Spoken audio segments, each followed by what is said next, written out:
La Calavera, the skull. Juanita reacted first. Being 14 and only the second oldest, she didn't usually take charge. But when she felt the corpse floating beside her, she started pulling Peter out of the water as if she were a sopping Raggedy Ann doll. Holy shiitake mushrooms! The twins, Velia and Delia, shouted in unison, frozen in place by the sight of the body bobbing up and down and side to side only a few feet away from us. I shrieked the way Mama would if she'd been there with us. Get out! Get out! Get out! Grasping only the sleeves of Velia's shirt, I yanked her toward me with all my might. Odelia, she complained, let go of me. Get out of the water now. Okay, fine. But I thought you were yelling at him. She defended herself. I put her and Delia ahead of me. Why would I be yelling at him? He's dead. We stood, all five of us, drenched with fear on the bank of the river, staring wildly at the first cadaver we'd ever seen in our lives. It was spooky, like seeing a ghost floating face down in the water. His dark hair was long for a man. His thick tresses floated loosely around his head like the black tentacles of a sea monster. We should call someone, Peter shivered, pushing her wet hair out of her face and scooting over to stand behind me as if she were afraid the man was going to suddenly get up and come after her. The authorities, I said, my mind still reeling from the shock. The only thing I could think of was how Mama was going to give me one historical paliza when she found out. And she found out if we called the authorities. But I had it coming to me. After all, I got my sisters into this by bringing them here. The waters of the Rio Grande were dangerous, and Mama wouldn't care that our swimming hole seemed safe to me. How many times had we heard of drowning victims turning up on this bank? The twins, Velia and Delia, chimed in. The cops for sure. No. We could call the border patrol. I bet they would know what to do, Peter said, sounding older than her 10 years. Guys, Juanita whispered, her face suddenly pale. Do you realize what this means? What? Velia asked, still staring at the body floating in the river. I didn't respond. Juanita's brain always worked differently from my own, so I couldn't begin to guess what she was about to suggest. Juanita's face broke into a grin. We're going to be on TV. She sobered a little when she glanced down at the body again. Mama is not going to like this. You know how she feels about talking to strangers, Velia reminded Juanita. She was right. Mama was more than paranoid about giving out personal information. In her mind, everyone was a potential predator, and we were under strict orders never to speak to anyone about anything if she wasn't around to protect us. We weren't allowed to use the internet anywhere other than school, where we were semi-protected. No emails, no instant messaging. Not only couldn't we afford a computer at home, but Mama worried that we didn't understand how to distinguish our real-life friends from dirty old men. Besides, we're in no condition to be put in front of a camera. Look at us. We look like bums. I looked at each of my sisters in turn. We were wearing cut-off shorts and ripped tank tops. Peter tugged at her wet shirt, squeezing out the water and pressing it down over her round belly to smooth it out, while Velia and Delia tried to straighten out each other's clothes. And to say nothing of our hair, which was not only wet, but thick and clumpy with dirt residue from the river water. Peter had leaf particles clinging to her bangs. I reached over and picked the bigger pieces of debris out of them as I mulled over our predicament. Well, it's not like we'll have a choice. This is big. Juanita tucked her shirt into her shorts, as if that was going to make a difference. The twins nodded at each other. This is more than big. This is huge, they said in unison. They had a habit of finishing each other's sentences. They were even closer to each other than all of 5 of us were as a group. It was a game they played, presenting themselves as the twin front, fooling people who didn't know them that well by making them think they were really exactly alike. I tried to think of a way out of it as I chastised myself for bringing the girls to swim in the river all summer long. Calling the authorities brought with it consequences, but we couldn't just leave the dead man where he was in the water. He'd pollute our swimming hole, not to mention that he should be put to rest somewhere. Ginger Morris, Juanita whispered beside me. Delia pulled her ratty tennis shoes off her feet and beat them against each other, trying to loosen the clumps of dirt from her soles. You think they'll get here that quickly?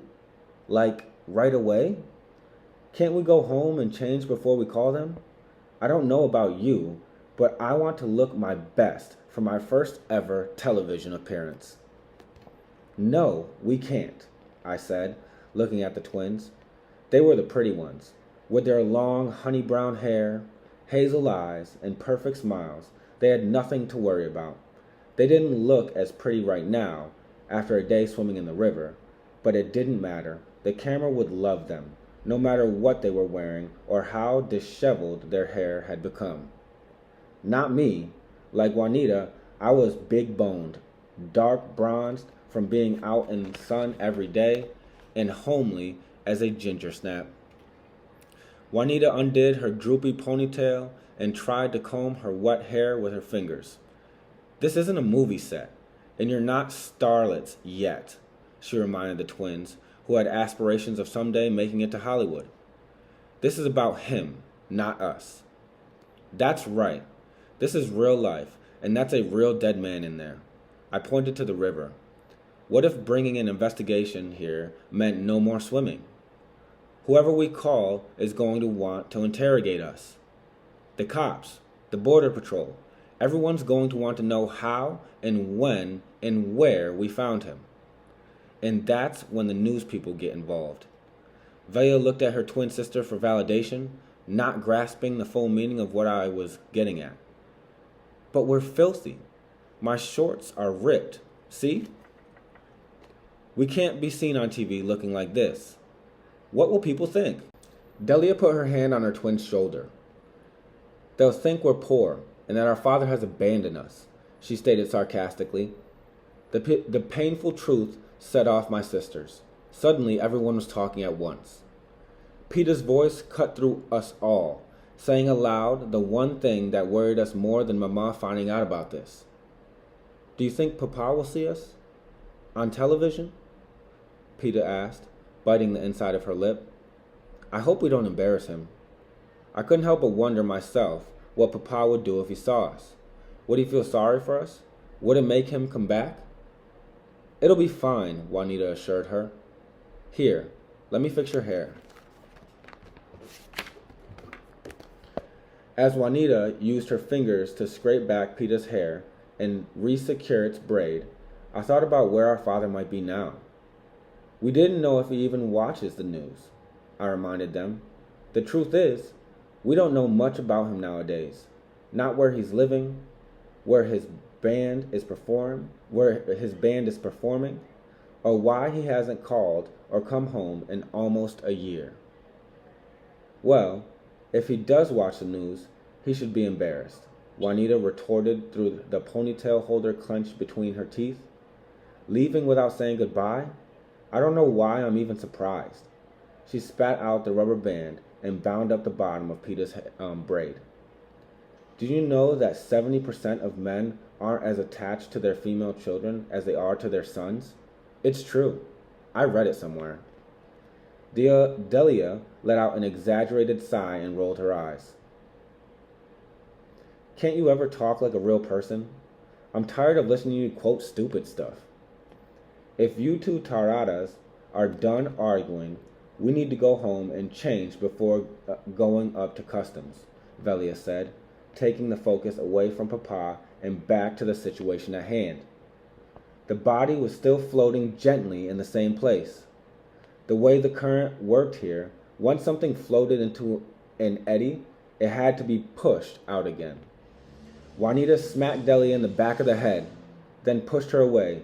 If you call me a tarada ever again, I'm going to show you just how ignorant I am by kicking your behind all the way across the river. Knock it off, I said, stepping between them. If we kept bickering, we would never make a decision about the dead man and what it meant for the future of our swimming hole. After a quick glance at Juanita, I turned my attention to Velia and Delia. What's wrong with you all? A man is dead in the river and all you can do is fight? You should be pulling him out and going to get help. Delia didn't look at Juanita. Instead, she turned to look at the drowned man. His blue shirt clung to his back in a crumpled mess. It was still semi-tucked into his belted jeans. He was wearing brown cowboy boots that were probably made from rattlesnake skin, like the ones Papa had on his feet the morning he walked out of our lives. We could push him out again and move him downstream, then cut him loose in the water here. She pointed downriver. Or we could just lug him back into the deep end, having the river carry him further away. Then call someone, Delia said. I think pushing him out there is a good idea, I said. So who's going to help me here, and who's going up to customs to report this? Remember the rule of the 5 little sisters, cinco hermanitas. Together forever, no matter what.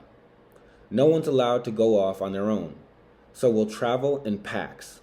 Delia, Velia, what are you two doing, and who are you taking with you? Now hold on, Juanita interrupted. The twins waded in the water a few feet from the dead man, caught between their older sister's argument. We're not calling anyone. We can't turn him in to La Migra. They'll throw him in a hole somewhere and forget about him. The concerned look on Juanita's eyes told me she truly believed the rumors. Like Juanita, I'd heard the horrible rumors of the comadres in our neighborhood too. They whispered about unclaimed bodies in sacks and shallow, unmarked graves. I was sure the rumors were grossly exaggerated, but we had no way to know one way or the other. They'll throw them in a hole? Peter stood behind us, away from the riverbank, as if afraid to get too close to the corpse. Why? She wailed. Her plump face twisted with anguish, and her eyes brimmed with tears. At the sight of our baby sister in distress, I put an arm around Peter's shoulders, hugging her to my side. They don't treat them like animals.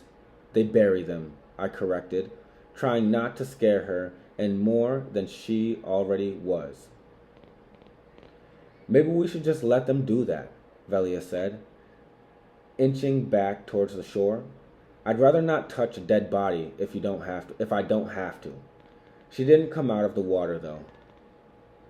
I tried to signal to Juanita with widened eyes that it was enough, but she either didn't get the hint or decided to ignore it. Hello, she burst out, arms flailing. Those customs agents are ruthless.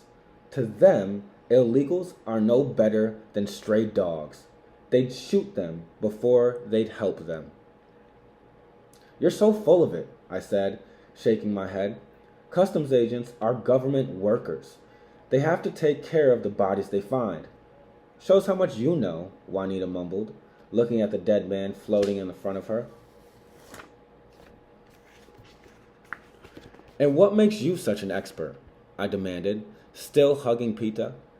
I pulled her closer, turning her away from the sight of the dead man. One of those stupid books you read all night? No, wait. You were just born knowing it all. Sorry, I forgot. Pita scrunched up her face, on the verge of sobbing aloud. I'm scared. Shut up. We don't have time for crybabies, Juanita scowled at Pita. The dead man continued to float in front of us like a giant waterlogged voodoo doll. A bad omen, to be sure. Juanita paced along the bank, agitated. I let go of Peter to sit down on a rock. The weight of the decision we needed to make, unsettling my stomach with a queasy feeling that no matter what we decided, our lives would change. I'm telling Mama, Peter wailed, but when she started towards the bikes, Juanita pulled her arm and forced her to face us. No, you're not, you little snitch, she said. We're not telling anyone anything. We're going to do the right thing.